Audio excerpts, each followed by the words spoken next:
আসসালামু আলাইকুম গাইস। আজকে যমুনা ইলিশ রান্না করব ক্যানজাল দিয়ে, আলু দিয়ে, বাগুন দিয়ে। তো আসেন কথা না বাড়ায় প্রসেসগুলো শুরু করে ফেলি। প্রথমে হাইশালে আগুন ধরে নিতেছি। হাইশালি গ্যাসে চুলা আছে, তারপরে মাটির চুলায় রান্নার যে একটা স্বাদ, এটা অন্য রকমের একটা স্বাদ।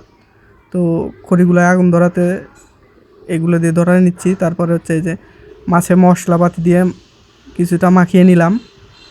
তো মাখিয়ে নিচ্ছি, একটু তাড়াতাড়ি করে দিলাম যেহেতু ফাস্ট করে দিলাম ভিডিওটা, না হলে অনেক বড় হয়ে যাবে। তারপরে কড়াইটা তুলে দিলাম সেই আগুনের উপরে, চুলার উপরে, হাইশালের উপরে তুলে দিলাম।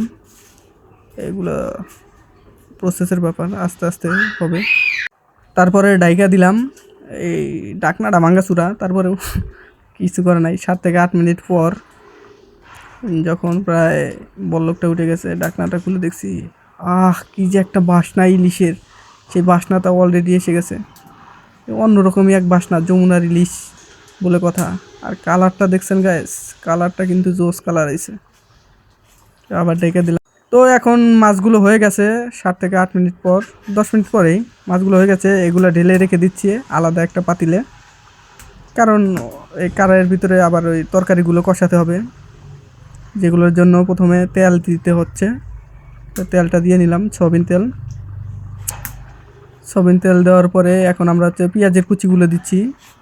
পেঁয়াজের কুচি আর হচ্ছে সাথে হচ্ছে জিরা, এটা দিয়ে বেশি করে নেড়ে নিতে হবে যাতে ওখানে একটু লালচে ভাব আসে।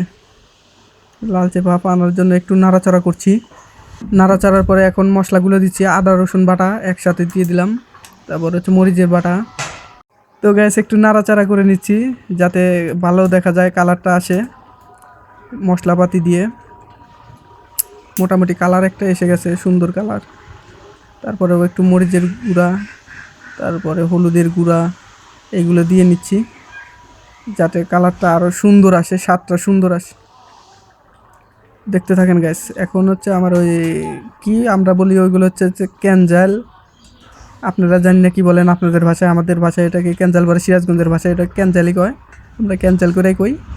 এই ক্যানজাল বাটা, ক্যানজাল কাড়া আর হচ্ছে বাগুন দিয়ে, আলু দিয়ে কেটে রেখেছি, সেগুলো এখন দিয়ে দিলাম। এগুলো দিয়ে দেওয়ার পরে একটু নাড়াচাড়া করে নিচ্ছি। নাড়াচাড়া করে মশলাগুলো মাখিয়ে নিচ্ছি ধরতে গেলে, যাতে মশলাগুলো পুরোপুরি মেখে যায়, সেজন্য একটা নাড়াচাড়া করে নিচ্ছি। আপনাদের সবার দাওয়াত। এই যে ইলিশগুলো দেখছেন, ইলিশগুলো সাইজে ছোটো হলেও এগুলো যমুনার ইলিশ, অনেক স্বাদের মাছ এগুলা। যারা যমুনার ইলিশ খেয়েছেন তারাই বলতে পারবেন। তো হয়ে গেছে প্রায়। এখন আমরা এর ভিতরে মাছগুলো দিয়ে দেব আস্তে আস্তে। তো গ্যাস, রান্নাবাড়ি শেষ। এখন হচ্ছে আমাদের বাড়ির বড় গিন্নি, পাক্কা গিন্নি, স্বাদটা টেস্ট করছে যে ঝাল নুন হয়েছে কিনা, যেহেতু আমরা রোজা তাই চেক করতে পারছি না। সে বলছে এগুলো নাকি অনেক স্বাদ হয়েছে, ঝাল নুন হয়েছে। এই এতটা স্বাদ হয়েছে দেখেন, স্বাদের ঠেলায় কোন দিন সাইডে খাইতেছে।